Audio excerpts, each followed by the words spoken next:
இவங்க என்ன சொல்கிறாங்கன்னா வந்து எங்களுக்கு எந்த ஃபண்டுமே வரலான்னு இவங்களே கோர்ட்டுக்கு போகிறாங்க. கோர்ட்டில் வந்து எங்களுக்கு அந்த பிரச்சனையை முடிக்கணுங்கிற மாதிரி தான் இவங்க போகிறாங்க.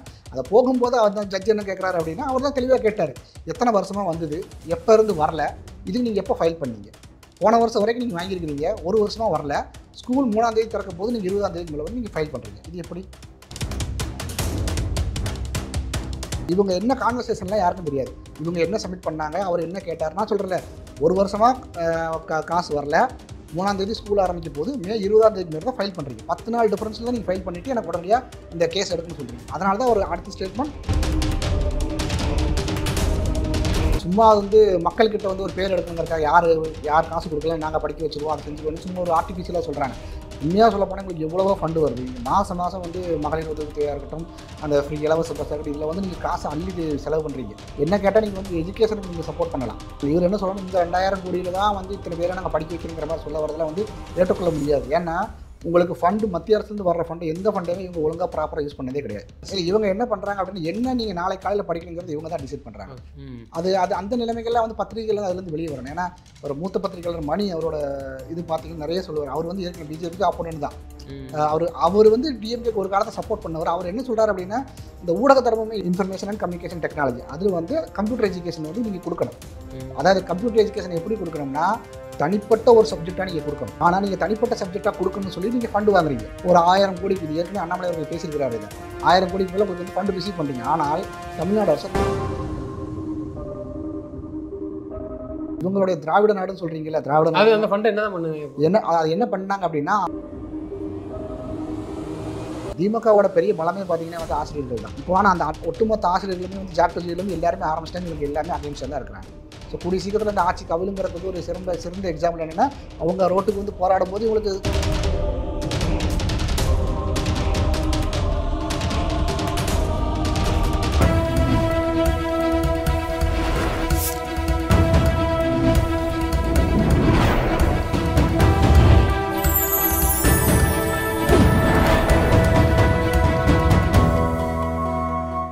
சேனல் 5 தமிழ் நேயர்களுக்கு வணக்கம். இன்றைய நேர்காணலில் நம்மோடு பேச இருப்பது பாஜகவின் மாநில கல்வியாளர் பிரிவின் செயலாளர் திரு டாக்டர் சிவசங்கர் அவர்கள். சார் வணக்கம். சார் வணக்கம்.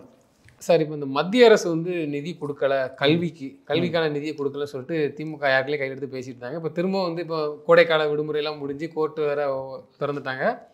அதில் வந்து கோர்ட் வந்து ஏதோ ஒரு தகவல் சொன்னதாக ஒரு பேச்சு அடிப்படுது. திரும்பவும் போய் இவங்க கேட்டதாக, அதாவது கோர்ட் வந்து இந்த விடுமுறை கால கோர்ட்டில் வந்து ஃபுல் ஜட்ஜஸ் பெஞ்ச் வந்து இயங்காது, இனிமேல் தான் வந்து ரெஸ்யூம் ஆகும். இவங்க என்ன சொல்கிறாங்கன்னா, எங்களுக்கு உடனடியாக வந்து அந்த கேஸ் எடுங்கன்னு வந்து வில்சன் அவர் வந்து ஃபைல் பண்ணுறாரு. இன்றைக்கி திமுக தமிழ்நாடு அரசு சார்பாக ஃபைல் பண்ணுறாங்க. அது வந்து அப்போ ஜட்ஜு வந்து ஜஸ்டிஸ் மிஸ்ரா அவரோட அமர்வில் தான் வந்து இந்த கேள்விகள் வருது, இந்த கேஸ் வருது. அவர் என்ன கேட்குறாரு, 2 கேள்வி கேட்டுக்கிறாரு. ஒன்று, இது வந்து எத்தனை வருஷமாக நீங்கள் இந்த காசு உங்களுக்கு வந்திருக்குது, எப்போ இருந்து உங்களுக்கு வரலான்னு கேட்குறாரு. கடந்த 1 வருஷமாக வரலாங்கிறாங்க, ஃபர்ஸ்ட் கொஸ்டின்.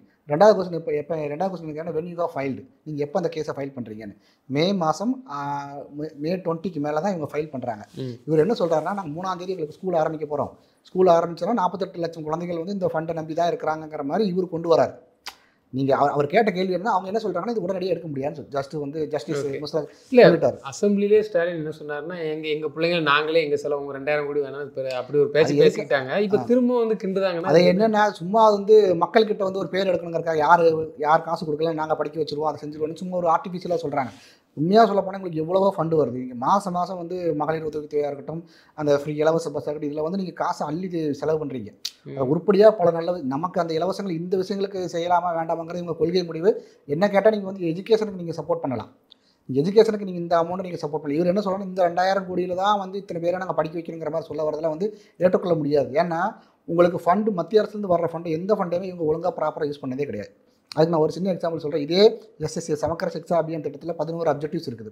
நம்ம ஏற்கனவே பேசியிருப்போம்னு நினைக்கிறேன், இருந்தாலும் சொல்கிறேன். ஏன்னா அந்த ஐசிடின்னு ஒரு ஸ்கீம் இருக்குது. அதாவது 11 அப்ஜெக்டிவ்ஸ். இந்த சமக்கர சிக்ஷா அபியான் வந்து எல்லா குழந்தைகளும் தரமான கல்வி கிடைக்கணும். ஒரு ப்ரைவேட் ஸ்கூலில் ஒரு குழந்தைகளுக்கு என்ன கிடைக்குதோ இன்டர்நேஷனல் லெவலில் கிடைக்கிற மாதிரி கவர்மெண்ட் ஸ்கூல்லேயும் கிடைக்கணுங்கிறக்காக தான் இந்த திட்டத்தை கொண்டு வராங்க. எல்லா திட்டத்தையும் இம்ப்ளிமெண்ட் பண்ணணும். அதப்போ நம்ம ஊர் வந்து ஒரு கிராமத்தில் இருக்கிறாங்க, இந்த கிராமத்தில் படிக்கிற குழந்தைங்களுக்கு இது வந்து சேரணும். இப்போ சென்னையில் படிக்கிற குழந்தைகளுக்கும் கிராமத்தில் படிக்கிற குழந்தைகளுக்கு நிறைய டிஃப்ரென்ஸ் இருக்குது. அது வந்து நம்ம உறுதியாக நம்மளால் சொல்ல முடியும். ஏன்னா லாங்குவேஜ் வைஸாக இருக்கட்டும், டெக்னிக்கல் வைஸாக இருக்கட்டும், அந்த வேறுபாடுகள்லாம் வரக்கூடாதுங்கிறக்காக இவங்க வந்து ஐசிடி, நான் வந்து ஒரு விஷயத்தை மட்டும் தான் பேசுகிறேன். ICT information and communication technology, அதில் வந்து கம்ப்யூட்டர் எஜுகேஷன் வந்து நீங்கள் கொடுக்கணும். அதாவது கம்ப்யூட்டர் எஜுகேஷன் எப்படி கொடுக்கணும்னா, தனிப்பட்ட ஒரு சப்ஜெக்டாக நீங்கள் கொடுக்கணும். ஆனால் நீங்கள் தனிப்பட்ட சப்ஜெக்டாக கொடுக்கணும்னு சொல்லி நீங்கள் ஃபண்டு வாங்குறீங்க. ஒரு 1000 கோடிக்கு, இது ஏற்கனவே அண்ணாமலை அவர்கள் பேசியிருக்கிறாரு, இதை 1000 கோடிக்கு மேலே உங்களுக்கு வந்து ஃபண்டு ரிசீவ் பண்ணிட்டீங்க. ஆனால் தமிழ்நாடு அரசு அதை இம்ப்ளிமெண்ட் பண்ணலை.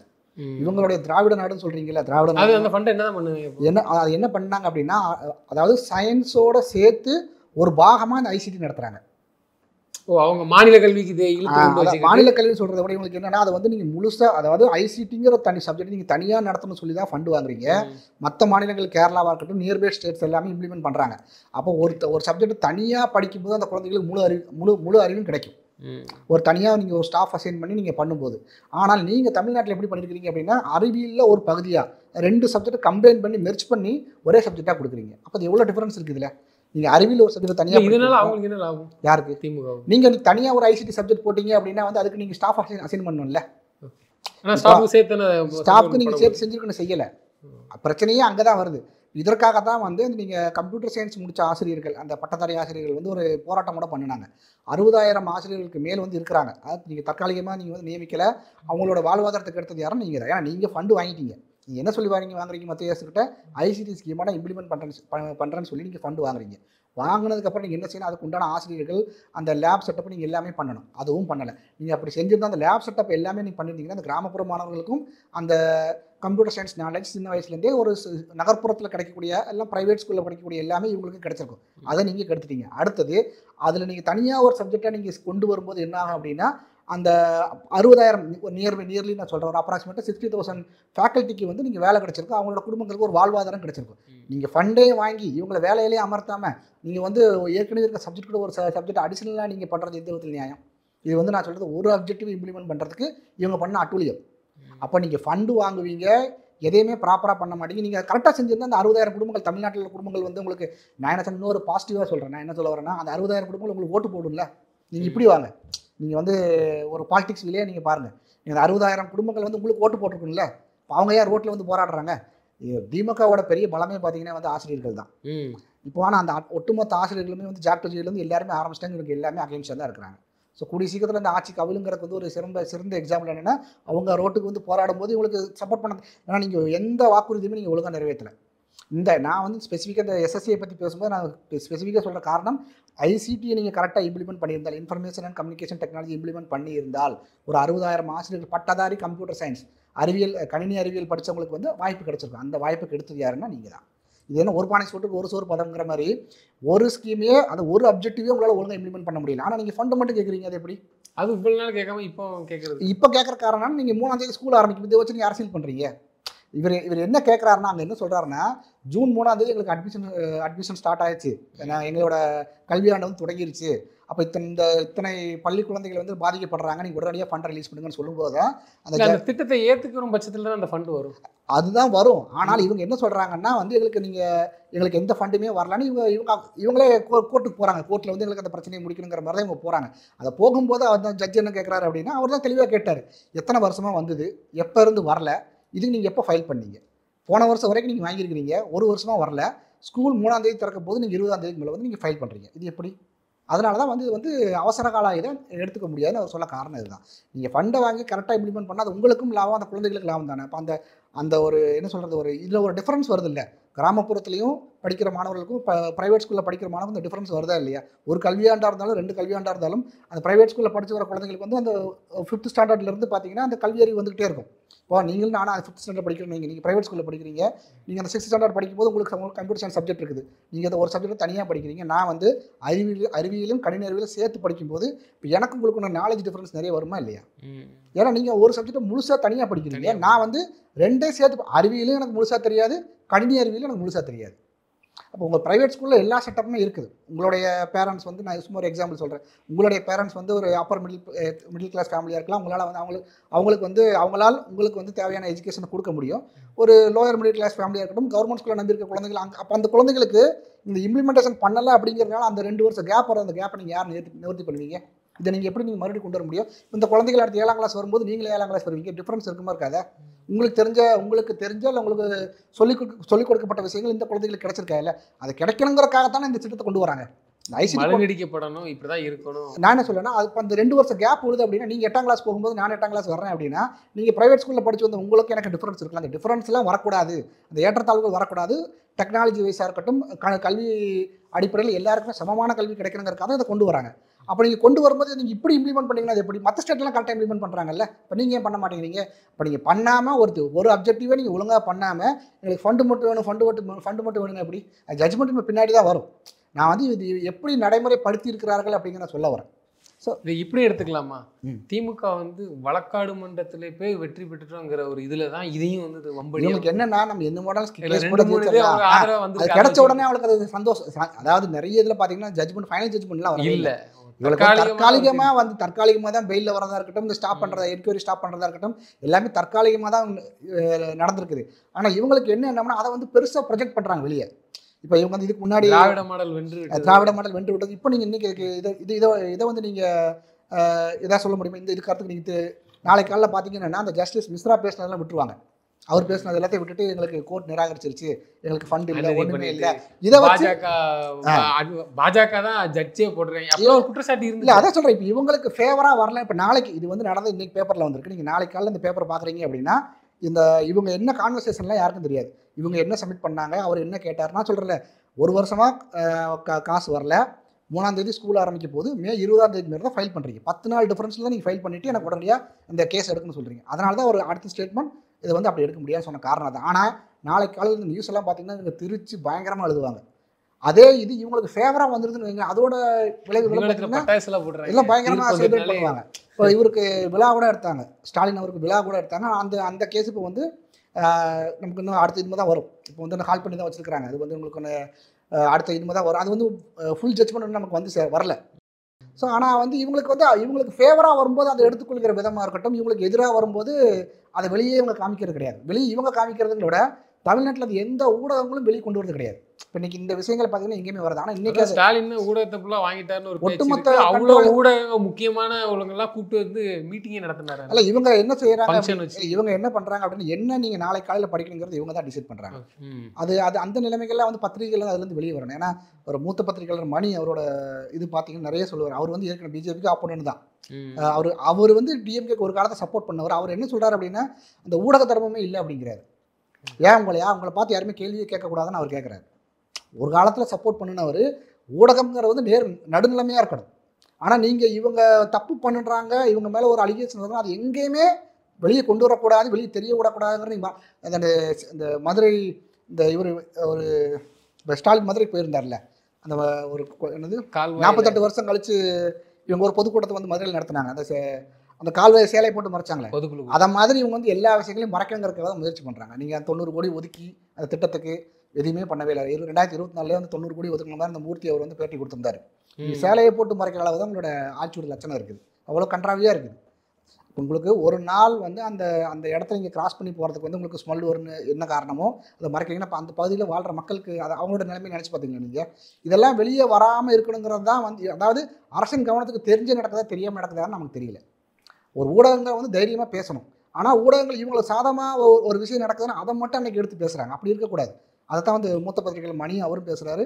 நம்மளுடைய கருத்து, எல்லாருடைய சாதாரண மக்களோட கருத்து அதுதான். நீங்கள் தப்பு பண்ணுனா அதை நம்ம சொல்லும்போது அதை ஏற்றுக்கொண்டு மாற்றுறதுக்கான வேலைகளை பார்க்கணும். ஆனால் நீங்கள் தப்பு பண்ணதே வெளியே தெரியாமல் பண்ணணும் அப்படின்னா அந்த சேலையை போட்டு மறைச்சு அது எப்படி ஊடகங்கள் செய்வாங்கன்னு நான் கேட்குறேன். ஏன்னா ஊடகத்தில் இருக்க முக்கிய அந்த ஒரு சேனல் இருக்குன்னா அதில் முக்கியமான கூட்டலாம் ஃபங்க்ஷன் வைக்கிறாரு, தனியாக கூட்டு பார்ட்டி இல்லை. அதான் சொல்கிறேன், அந்த நிலைமை இருக்குது. எவ்வளோ நாளைக்கு நீங்கள் மறைப்பீங்க? இப்போ நீங்கள் சேலையை போட்டு மறைச்சிங்க வெளியே வந்துருச்சு. அது இப்போ வெளியே வரும்போது அதை இப்போ இன்னைக்கு இருக்க ஜென்ரேஷன்ஸ்லாம் பார்த்தீங்கன்னா ரொம்ப அட்வான்ஸ் தான். 2024 மூர்த்தி அவர் வந்து பேட்டி கொடுக்கும்போது என்ன சொன்னால் 90 கோடி நாங்கள் ஒதுக்கி இருக்கிறோம், நாங்கள் செஞ்சிருவோம்னு சொன்னார். 2024 ஒரு வருஷத்துக்கு முன்னாடி இதே கால்வா பிரச்சனை வரும்போது நாங்கள் 90 கோடி ஒதுக்கி இருக்கிறோம், அதை வந்து நாங்கள் செஞ்சிருவோம் அப்படின்னு நியர்லி 90 crore நினைக்கிறேன். அதை வந்து நாங்கள் சரி பண்ணிடுவோம். இன்னும் வரைக்கும் நீங்கள் பண்ணவே இல்லையே. நீங்கள் எந்த திட்டத்தை நீங்கள் அறிவிப்போடு தான் இருக்கும். ஏட்டு சுரக்காய் கறிக்கு உதவாதுங்கிற மாதிரி சேலையை கெட்டாமல் இருந்தால் கூட தெரிஞ்சிருக்காது. இப்போ நீங்கள் அதை மறைக்கணும்னு நினச்சி பல கிலோமீட்டருக்கு நீங்கள் சேலையை, நான் என்ன கேட்குறேன்னா நீங்கள் சேலையை கட்டுறதை அதை விடுங்க. அப்போ ஒரு நிமிஷம் அந்த இடத்த நீங்கள் கிராஸ் பண்ணி போகிறக்கு உங்களால் வந்து அந்த சுவாசத்தை உங்களால் ஏற்றுக்கொள்ள முடியலன்னா அந்த பகுதியில் இருக்கிற மக்களோட நிலைமை நினச்சி பாருங்க. சரி, இன்னொரு விஷயம் உங்களுக்கு தெரியுதா இல்லையான்னு தெரியல. அனகாபுத்தூர்னு ஒரு இஷ்யூ நான் வந்து தெரியுமா? எத்தனை மீடியாவில் வந்து பேசினாங்க? எத்தனை மீடியாவில் நீங்கள் பேசுனாங்க சொல்லுங்கள் பார்ப்போம். யாரோ ஒருத்தர் பத்திரிகையில் இருக்கிறவங்களுக்கோ, டெய்லி நியூஸ் படிக்கிறவங்களுக்கோ, இல்லை வந்து ரெகுலராக பாலிடிக்ஸில் இருக்கிறவங்களுக்கு தான் அந்த அனகாபுத்தூர் இஷ்யூ பற்றி நிறைய பேர் தெரியும். மற்றவங்க சாதாரண மக்களுக்கு எப்படி தெரியும்? ஏன்னா நீங்கள் அது வெளியே வரவே விடவே இல்லை. அது மிகப்பெரிய இஷ்யூ. நான் என்ன சொல்லுவேன், அது மிகப்பெரிய இஷ்யூ தான் சொல்லுவேன். அந்த மக்கள் வந்து 30-40 வருஷமா இருக்கிற மக்களுக்கு நாங்கள் பட்டா கொடுக்குறோம், அது கொடுக்குறோன்னு சொல்லி நீங்கள் கரையை ஆக்கிரமிச்சிங்கன்னு சொல்லி நீங்கள் ஒரு சைடு வந்து இடித்து தரமட்டமாக்கி அவங்க வேற ஒரு இடத்துல கொடுத்துருக்கீங்க. அது கொடுத்துருக்கீங்க. அது பக்கத்துலேயே காசாகிறான்னு இருக்குது. அதாவது கரை 2 கரையிலையுமே வந்து ஆக்கிரமிச்சிருக்கிறாங்க சொல்லிங்கன்னா, ஒரு கரையில் இருக்கிறவங்க வந்து அப்புறப்படுத்திட்டீங்க. இப்போ இது நீங்கள் ஒன்றுமே பண்ணவே இல்லையே. இந்த இஷ்யூ வெளியே வரவே இல்லையே. பெரும்பான்மையான மக்களுக்கு இருந்து முஸ்லீம் மக்கள் இருந்திருக்கிறாங்க. இந்த இஷ்யூ நீங்கள் எங்கேயுமே வெளியே வரவே இல்லையே. எங்கேயாவது யூடியூப் சேனல்ஸ் தான் அங்கே ஹியர் அண்ட் தேர் பேசியிருக்கிறாங்க. மற்றபடி யாரும் வரவே இல்லையா. அப்போ இந்த இஷ்யூ ஒரு முக்கியமான இஷ்யூ தானே. இப்போ இதே இஷ்யூ பாஜக ஆளும் மாநிலத்தில் நடந்துருச்சுன்னா நீங்கள் சும்மா இருப்பாங்களே? வானத்துக்கு பூமிக்கு குதிக்க மாட்டாங்க. அந்த இஷ்யூ அன்றைக்கி ஃபுல்லாக நீங்கள் எந்த டிவி எடுத்தாலும் டிபேட் அதுதான் இருக்கும். ஆனால் இது வந்து இன்னும் பல பேருக்கு தெரியல அப்படிங்கிறது தான் என்னோட இஷ்யூ. அதாவது வருது, இப்போ தான் கொஞ்சம் கொஞ்சமாக வருது. இந்த யூடியூப் சேனல்ஸு, இந்த வாரப்பத்திரிகையில் ஒரு சில பேர் போடுறாங்க வழியா மிகப்பெரிய அளவில் ஒரு இஷ்யூ வந்துருக்குதா. இப்போ இவர் வந்து ஜட்ஜ்மெண்ட் இவருக்கு ஃபேவராக வந்தோடனே முக ஸ்டாலினுக்கு பாராட்டுகளை நடத்தினாருன்னு சொன்னாங்க. அது பார்த்தீங்கன்னா எல்லா டிவிலையும் வந்துருச்சு. அதனால் வந்து அது முழுமையாக வெற்றி பெறலை இவங்க. ஆனால் இவங்க அதை வந்து ப்ரொஜெக்ட் பண்ணுறாங்க, வெற்றி பெற்ற மாதிரி ப்ரொஜெக்ட் பண்ணுறாங்கன்னு எல்லா டிவிலையும் பேமெண்ட் பண்ணி நீங்கள் எல்லாம் கொண்டு வந்துட்டீங்க. இப்போ உண்மையாக இங்கே ஒரு பிரச்சனை நடக்கல, அனகாபுத்தூர் மக்களுக்கு வந்து ஒரு பிரச்சனை நடக்கல, அந்த பிரச்சனையை நீங்கள் வெளியே கொண்டு வரல. இதுக்கு ஈக்குவலாக நீங்கள் அதை நீங்கள் ஒரு நடுநிலையான பத்திரிக்கை அப்படின்னா நீங்கள் அதை நீங்கள் பேசியிருக்கணும் இல்லை. அதை நீங்கள் பேசவே இல்லையே. அந்த பாதிக்கப்பட்ட மக்களை பற்றி நீங்கள் எதுவுமே பேசவே இல்லையே. கரையை ஆக்கிரமிச்சு தப்புனா 2 சைடும் தான் தப்பு இருக்குது. கரையில் ஒரு பகுதியை நீங்கள் காப்பாற்றுறீங்கன்னா இன்னொரு பகுதி நீங்கள் செய்யணும் இல்லை. இன்னொரு பகுதி நீங்கள் காசாகிறான்டா அந்த ஒருத்தர் வீடியோ எடுத்து போட்டு அதை நான் பார்த்தேன். அப்போ ஒரு சைடு நீங்கள் அப்புறப்படுத்திட்டீங்க, அப்போ இன்னொரு சைடு காசாகிறான் இருக்குது. அதுவும் அதே டிஸ்டன்ஸில் தான் இருக்குது. அதை நீங்கள் எதுவுமே பண்ணவே இல்லையே. இப்போ யாரையோ ஒருத்தருக்கு சப்போர்ட் பண்ணுறதுக்காக நீங்கள் இருக்க மக்கள் நீங்கள் வந்து அப்புறப்படுத்துறீங்க. அது வந்து இதை பற்றி யாருமே பேச மாட்டேங்கிறீங்க. ஸோ இப்படி இந்த லட்சணத்தில் தான் வந்து அந்த என்ன சொல்கிற மெயின் ஸ்ட்ரீம் மீடியாஸ் இருக்குது. அந்த கண்ட்ரோல் இவங்க வந்து ரொம்ப நாள் அந்த கண்ட்ரோல் கொண்டு போக முடியாதுங்கிறது தான். சீலையை கட்டி மறைச்ச மாதிரி சீலையை ரொம்ப நாள் நீங்கள் கட்டி மறைக்க முடியாது. என்னைக்கா இருந்தாலும் அது வெளியே வரத்தான் செய்யும். ஸோ அது கூடிய விரைவில் அந்த முருகர் மாநாடு நடக்கத்தான் போகுது. அது எல்லோரும் பார்க்கத்தான் போகிறோம். அதுக்கு அடுத்து வந்து சொல்கிறேன், நான் இன்றைக்கி நீங்கள் எழுதி வச்சுக்கிடுங்க. டிசம்பர் ஜனவரிக்கு அப்புறம் ஒரு 6 மாதத்துக்கு எந்த கடவுளையும் இவங்க திட்ட மாட்டாங்க. எலெக்ஷன் முடிகிற வரைக்கும் வாயே திறக்க மாட்டாங்க. ஸோ அந்த நிலம் அப்படி இருக்கக்கூடாதுங்கிற. நீங்கள் ஒரு ஸ்டாண்ட் எடுத்தீங்கன்னா எதிர்ப்புன்னா எதிர்ப்புலே இருங்க. நீங்கள் வந்து சப்போர்ட் பண்ணுறீங்கன்னா சப்போர்ட் பண்ணுறீங்களா, நடுநிலைமையாக இருக்குன்னு நடுநிலைமையாக இருங்க. உங்களுக்கு தேவைப்படும் போது ஒரு மதத்தை குறை சொல்கிறதும், உங்களுக்கு தேவை ஒரு மற்ற நேரங்களில் வந்து இன்னொருத்தரை சாட்டிஸ்ஃபை பண்ணணுங்கிறதுக்காக வந்து மற்ற மதங்களை சாட்டிஸ்ஃபை பண்ணணும் அப்படிங்கிறதுக்காக வந்து நீங்கள் குறை சொல்கிறது வந்து இருக்கக்கூடாதுங்கிறது தான் வந்து நம்மளோட எண்ணம். அதுதான் ஒரு சரியான ஆட்சியாளருக்கு வந்து சரியான ஒரு கட்சியாக இருக்கட்டும், இல்லை வந்து ஒரு அட்மினிஸ்ட்ரேஷன் பண்ணுறவங்களுக்கு வந்து ஒரு அழகு. நீங்கள் அப்படி சொல்லி தான் 49 வந்து ஒன்றே குலம் ஒருவனே தெய்வம்னு சொன்னீங்க. ஆனால் அதை நீங்கள் கடைபிடிக்கல. அது கடைபிடிக்காத பட்சத்தில் வந்து நீங்கள் எல்லா பிரச்சனைகளையும் ஃபேஸ் பண்ணத்தான் செய்வீங்க. கூடிய சீக்கிரத்தில் உங்களை ஆட்சி கவலைத்தான் போகுது. ஏன்னா அது வந்து எல்லோரும் பார்த்துக்கிட்டு தான் இருக்கிறாங்க. ஏன்னா நீங்கள் பண்ணுற அட்டூழியங்கள் இப்போ நீங்கள் டெய்லி பேப்பர் எடுத்தால் ஒரு போக்சோ பிரச்சனை கட்டாயம் இருக்கும். கஞ்சா, கொலை இதெல்லாம் இல்லாமல் இருக்குது. அது அளவுக்கு அதிகமாக இருக்குது. அப்போ நீங்கள் ஜென்ரலாக கேட்கலாம், இதெல்லாம் வந்து எங்கேயுமே நடக்கலையான்னு கேட்கலாம். அப்படி இல்லை, இது வந்து அளவுக்கு அதிகமாக வந்துருச்சு அப்படிங்கிறத நம்மளுடைய இடம். நீங்கள் எல்லா இதுலையும் தமிழகம் எதில் முதல்ல இருக்குதோ இல்லையோ இந்த இவ்வளோ விஷயங்களை வந்து நீங்கள் முதலிடத்தில் கொண்டு வந்துட்டீங்க. கொள்ளை கடன் வாங்குறதெல்லாம் வந்து என்ன சொல்ல தவறான நிர்வாகம் எல்லா விஷயத்துலையுமே நீங்கள் ஃபஸ்ட்டு வந்துட்டீங்க. ஸோ கூடிய சீக்கிரத்தில் நீங்கள் வெளியே போகிறது உறுதி தான். இறுதியான ஒரு கேள்வி, இந்த பணத்தை எப்படியும் திமுக வென்று பெற்றுருமான்னு நினைக்கிறீங்க? இந்த கல்விக்கான நிதியை நாங்கள் சாதிச்சே பெற்றுருவோம். நீங்கள் வந்து சட்டப்படி இந்த கேஸ் நடக்கும்போது வந்து அவங்களுக்கு கிடையாது. இப்போ நீங்கள் உங்களோட இவங்க சைட்லேருந்து வந்து ஜட்ஜ்மெண்ட் கொடுக்குறாங்க, இவங்க சைடில் வந்து தேவையான டாக்குமெண்ட்ஸ் கொடுப்பாங்க. இப்போ வந்து மத்திய அரசு சார்பிலே வந்து டாக்குமெண்ட் சப்மிட் பண்ணப்படுற போது உண்மையான நிலைமை என்ன அப்படிங்கிறது தெரிய வரும். சமக்கர சிக்ஷா அபியானை பற்றி இவங்க வந்து நீங்கள் நேஷனல் எஜுகேஷன் பாலிசி நீங்கள் இம்ப்ளிமெண்ட் பண்ணணும் அப்படிங்கிற ஒரு கொள்கையும் இருக்குது. அது அப்போ அதை நீங்கள் ஏன் இம்ப்ளிமெண்ட் பண்ணலாங்கிற கேள்வி வரும்போது அதுக்கு இவங்க தேவையான டாக்குமெண்ட் சப்மிட் பண்ணணும். அப்போ நீங்கள் உண்மையாக ஒரு சட்டப்படி இந்த விசாரணை நடந்து திட்டமா நாங்கள் இதெல்லாம் வச்சிருக்கோம்னு சொல்லிட்டு தான் ஒரு கனிமொழி கொடுத்ததாகவும் இவங்க வந்து நாங்கள் அதை ஏற்றுக்கொள்கிறோம் என்று சொல்லிட்டு தான் இங்கே வர்றாங்க. அந்த இதில் ஒரு அதான் சொல்கிறேன், அதை நீங்கள் பண்ணிட்டு அப்போ நீங்கள் 2 டாக்குமெண்ட்டுமே 2 பேருமே சப்மிட் பண்ணுவோம்ல. அப்போ ஒரு உண்மையான ஜட்ஜ்மெண்ட் வரும். அந்த ஜட்ஜ்மெண்ட் அந்த வேலையும் பார்க்கணும்னு நினைக்கிறீங்க. நீங்கள் என்ன வேணால் செய்வாங்க. இவங்களுக்கு வந்து என்ன அந்த கேஸை ஜெயிக்கிறதுக்கு தேவையான எல்லா விஷயங்களும் செய்வாங்க. ஆனால் உண்மையான ஜட்ஜ்மெண்ட் நீங்கள் வரும்பொழுது மத்திய அரசு சார்பில் நீங்கள் வந்து என்னென்ன திட்டங்கள் இந்த திட்டத்தை கொண்டு வரணும்னா நீங்கள் என்ன கண்டிஷன் இருக்குது, அந்த கண்டிஷனுக்கு ஓகே சொன்னால் தான் இந்த ஃபண்டு வரும். அந்த ஃபண்டு வந்து நீங்கள் வந்து நான் ஃபண்டு வாங்குவேன் ஆனால் நான் செய்வேன் கேட்கக்கூடாதுங்கிறது கிடையாது. ஒரு ரூல்ஸ் அண்ட் ரெகுலேஷன்ஸ் ஒரு ப்ரோட்டோக்கால் நீங்கள் ஃபாலோ பண்ணுறீங்கன்னா அந்த ப்ரோட்டோக்காலை நீங்கள் நேஷனல் எஜுகேஷன் பாலிசி நீங்கள் ஃபாலோ பண்ணணும். அதுக்கப்புறம் இந்த அப்ஜெக்டிவ் இம்ப்ளிமெண்ட் பண்ணணும்னா நீங்கள் இவ்வளோ ஃபண்டு உங்களுக்கு ரிலீஸ் பண்ணுறேன்னா அதை நீங்கள் இப்படி தான் இம்ப்ளிமெண்ட் பண்ணணும்னா நீங்கள் தனிப்பட்ட சப்ஜெக்டாக நீங்கள் பண்ணணுங்கிறது வந்து நான் 2 சப்ஜெக்டாக சேர்த்து பண்ணுவேன் அப்படிலாம் பண்ணக்கூடாது. நீங்கள் கரெக்டாக இம்ப்ளிமெண்ட் பண்ணி சைன் பண்ணி தானே நீங்கள் வந்து அந்த ஃபண்டை வாங்குறீங்க, அதை கரெக்டாக செய்யலை. அப்போ அந்த இவங்க செஞ்ச முறைகேடுகள் எல்லாமே வெளியே வரும். இது யாருக்கு லாபம்னு சொல்ல வரீங்கன்னா மத்திய அரசுக்கு தான் லாபம் நான் சொல்ல வருவேன். ஏன்னா இது வரைக்கும் நீங்கள் வந்து வெளியே தெரியாத பல விஷயங்கள் இன்னும் ஆட்டோமேட்டிக்காக வெளியே நீங்கள் பிரச்சனை வந்து நீங்கள் கோர்ட்டு கொண்டு போகிறீங்க. கோர்ட்டு கொண்டு போகும்போது 2 சைட்லேயுமே இருக்க நீங்கள் டாக்குமெண்ட் சப்மிட் பண்ணும்போது நீங்கள் என்னெல்லாம் பண்ணீங்க எல்லாம் வெளியே வரும். நான் சொல்கிற அந்த அப்ஜெக்டிவ்ஸ் ஐசிடி அப்ஜெக்டிவ்ஸ் வந்து ஒரு சப்ஜெக்ட் தான் சொல்கிறேன். இதை மாதிரி நீங்கள் ஃபண்டு வாங்கினது ஒன்று, நீங்கள் செஞ்சது ஒன்று, இதுக்கப்புறம் நீங்கள் நேஷனல் எஜுகேஷன் பாலிசி நீங்கள் சேர்ந்துருவோன்னு நீங்கள் சொல்லி கையெழுத்து போட்டுட்டு வந்தது ஒன்று. அந்த இப்போ நீங்கள் அந்த லெட்டரை வச்சு நீங்கள் நிறைய டிவிஸில் பார்த்தீங்கன்னா வந்து ஏகப்பட்ட டிபேட் நடந்திருக்கும். நாங்கள் வந்து கையெழுத்து போடலைன்னு இவங்க தைரியமாக சொல்கிறாங்க. அதை நீங்கள் வந்து மெயின் ஸ்ட்ரீம் மீடியாவில் காசு கொடுத்து நீங்கள் எப்படி வேணால் வந்து பப்ளிஷ் பண்ணிக்கலாம். நீங்கள் கோர்ட்டுக்கு நீங்கள் அதை செய்ய முடியாது. கோர்ட்டை நீங்கள் டாக்குமெண்ட் சப்மிட் பண்ணும்போது அவங்க ஒரு உறுதியான ஜட்ஜ்மெண்ட் எடுப்பாங்க. அந்த ஜட்ஜ்மெண்ட் கட்டாயம் டிஎம்கே வந்து சாதகமாக அமையாது அப்படிங்கிறதா அது ஒரு விதத்தில் என்ன கேட்டால் நல்லது. இப்போ பல உண்மைகள் வெளியே வரும். நிச்சயமா சார். தொடர்ந்து தங்களது கருத்துக்களை பகிர்ந்தமைக்கு நன்றி. தேங்க்யூ.